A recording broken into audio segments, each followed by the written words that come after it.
Pios Crypto, hello everyone. So in the previous episode, we talked about Bitcoin at $30,000 in the previous two episodes, and we said that this is a very critical level, and we alluded to the Luna situation as being potentially a catalyst to the next leg down. Thankfully, that's dying out a little, the Luna situation, especially since we found out that the 80,000 bitcoins that they sold and dumped on the market are pretty much done. They're done dumping them, and that's probably the wicks here that we see to $26,000. But in reality, we are not out of the woods. The sentiment in the market right now is not very good. The $30,000 support is, or zone, let's call it, is still holding strong. We did say that we will see 30,000 and we will go sideways for quite a while. Well, so far we've been going sideways around this level for 9 days. But is that enough?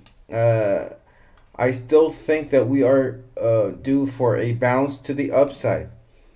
Now, I would say about maybe 38. I gave a target of about 38 last week from 30,000. But since the market sentiment is changing, now I'm not so sure about that bounce. And honestly, it does seem like that we are going to break further down.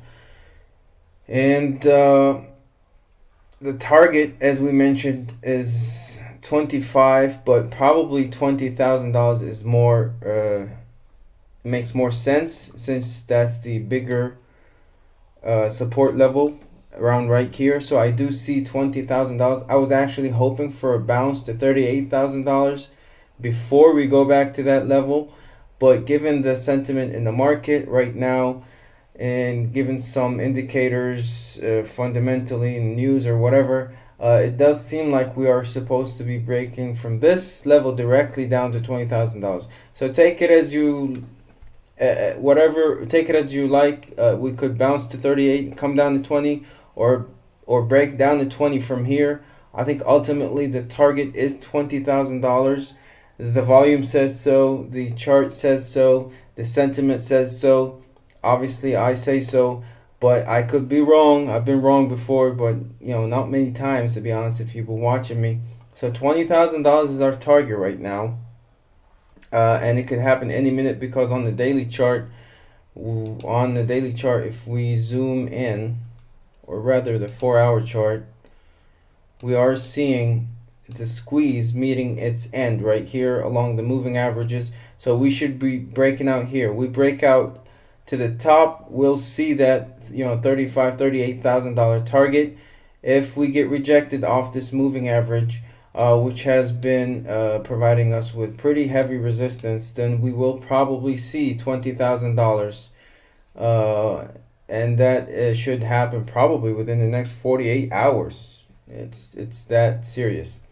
So let's just sit back, lay back, and watch these charts. I'll update you accordingly. But $20,000 seems like the more plausible option, and I'm not very sure about it. And could happen really probably before Monday.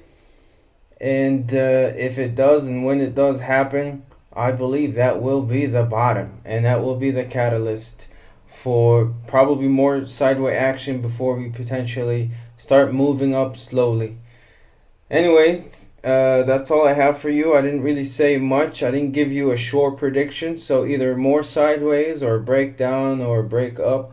But this is definitely not a trading zone. This isn't something that right now, this isn't something that I would trade. And there's an indicator that the whales are not trading either. Why? Because if you look at the top 5 cryptocurrency in the market, you'll notice that there's 3 in the top 7 that are stable coins. That means people are putting their money in stable coins waiting for something to happen. Alright? So that's all I have for you right now. I'll keep you updated and posted. Thank you. Bye.